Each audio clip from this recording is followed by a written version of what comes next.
Hello, and welcome to Color Commentary. I'm TJ, your average fan, and I'm going to be talking to you today about Star Trek Strange New Worlds, Episode 7, The Squall.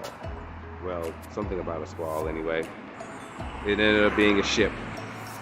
So, let's just get into it. Spoilers! Okay. Yeah, this was another just fun episode. Things took a turn when you didn't expect it to. At the same time, it was silly. It was simple. I know there are some that would like the more complex, deep logical thought and reasoning to be had in this Star Trek series, but it shouldn't be. This is before the original Star Trek. You know, the mission should be simple. They should be running into stuff for the first time and dealing with situations for the first time, you know, that they haven't dealt with, figuring out how to deal with it, setting precedents for stuff, you know, seeing if the old tricks like they used in this one will still work in these new situations that they come across. Like the mutiny that Pike set up. It was so ridiculous. I will admit, it was ridiculous. So when I see it coming, I'm like, okay, he's going to turn them against the captain. And oh, what do you know? He's not the captain. Oh, that's just going to make it even easier. And sure enough, it was. The whole little speech that he gave to the lady while they was in the prison, while they was in the little cage or whatever. That was good. I'm like, okay, I see where this is going. And of course, he picked cooking because he can cook. They've shown it. So it made sense. It was logical, so to speak. Speaking of logical, we got Spock, and I don't know why I was going to call this lady T'Pol, but it's T'Pring. Yeah, T'Pring. T'Pring trying to, you know, get more involved in his human side when he don't even know what side he owned to begin with. And through this storyline and the story of the captain, the actual pirate captain, they ended up tricking them to get on the ship with this sad story about colonists and whatnot. It was ridiculous. I know. But at the same time, I got what they were trying to say about, you know, all the differences in people and sexuality and blah, blah, blah, yada, yada, yada. Overall, though, the Captain Angel that's clearly going to return, yeah, they were doing good till they got super dramatic towards the middle and the end of this episode. I'm like, what the hell are they doing? Why are you tripping?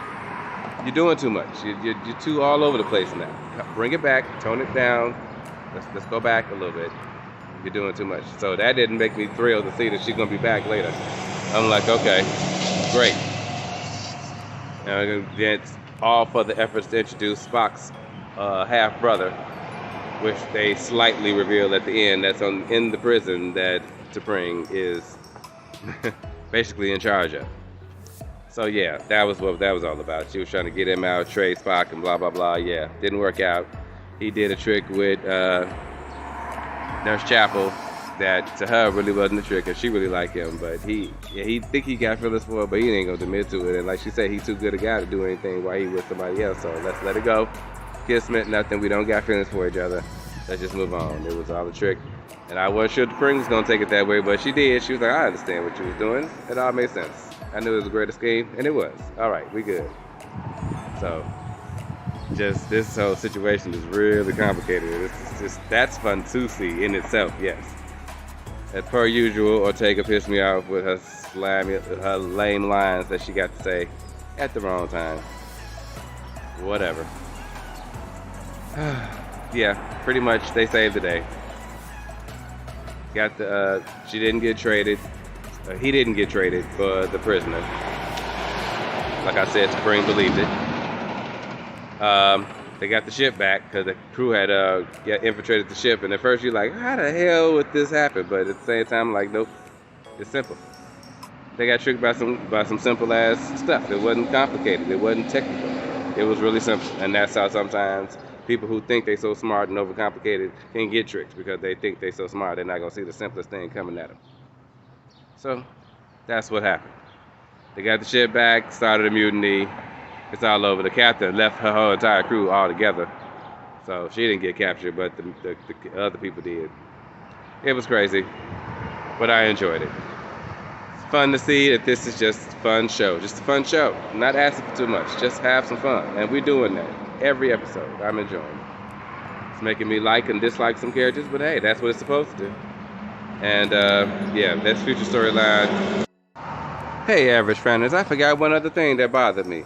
When Chopper was trying to get away from being captured by the mutant pirate crew that took over the ship, and she was hypo-spraying them, since when do hyper-sprays need to charge?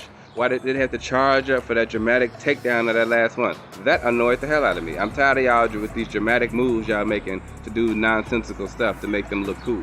It's unnecessary, and I don't like it. Forgot to talk about that. You want to throw that in there? Talk to y'all later. Have a great day.